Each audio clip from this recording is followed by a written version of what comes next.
धम की कृपा से, जन जागरण से जय जयकार हो रही है, मंगलकार हो रहा है साथियों।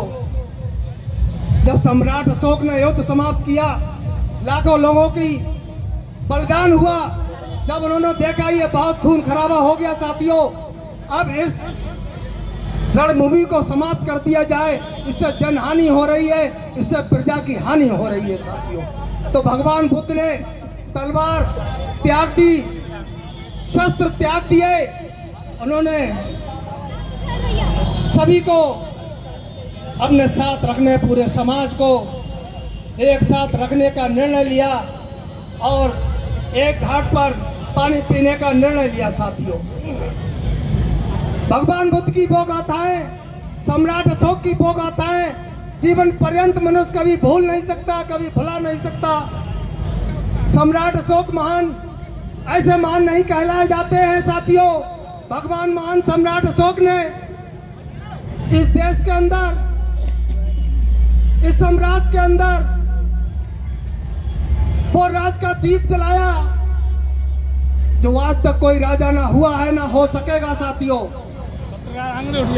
भगवान बुद्ध की गाथाएं, सम्राट अशोक की गाथाएं घर घर में दीप जलाकर, घर घर में पुस्तक देकर, घर घर में याद कर कर उनको स्मरण करना चाहिए, याद करना चाहिए साथियों कि ऐसे भी राजा हमारे देश में हुआ करते थे जो कि पूरे चक्रवर्ती सम्राट अशोक के नाम से जाने जाते थे साथियों।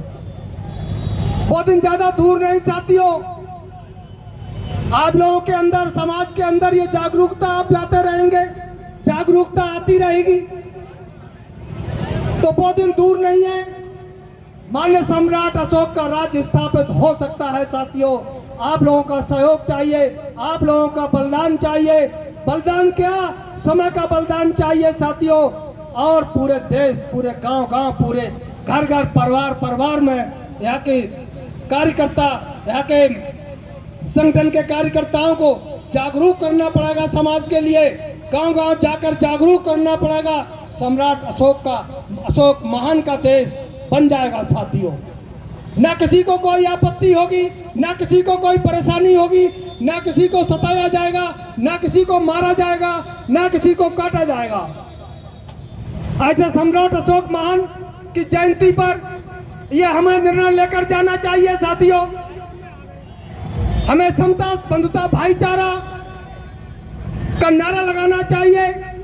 हमें भगवान बुद्ध और सम्राट अशोक को नमन करना चाहिए साथियों। और जो समाज के अंदर भ्रांतियां फैली हुई हैं साथियों, इनको दूर करना चाहिए साथियों।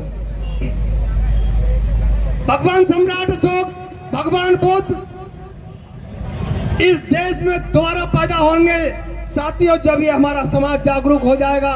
और हमारा ये समाज जागरूक होने जा रहा है साथियों। हमारा समाज जागरूक हो चुका है साथियों। रही चुनाव की बात, रही इलेक्शन की बात साथियों, अगर हमारे समाज का कोई व्यक्ति इलेक्शन में खड़ा हो जाता है तो बिना भेदभाव का उसको वोट दे देना चाहिए, उसको जिता देना चाहिए, उसको आगे बढ़ा देना चाहिए साथियों। क्योंकि समाज में राजा बहुत कम पैदा होते हैं। राजा कभी रानी के पेट से पैदा होते थे साथियों, आज आपके वोट से पैदा होते हैं साथियों। आपको अपना राजा चुनना होगा साथियों, आपको वोट सोच समझ कर डालना होगा साथियों। आपके वोट से राजा बनेगा साथियों। जय भीम, नमो बुद्धा, खुदा हाफिज, जय भीम। हेलो।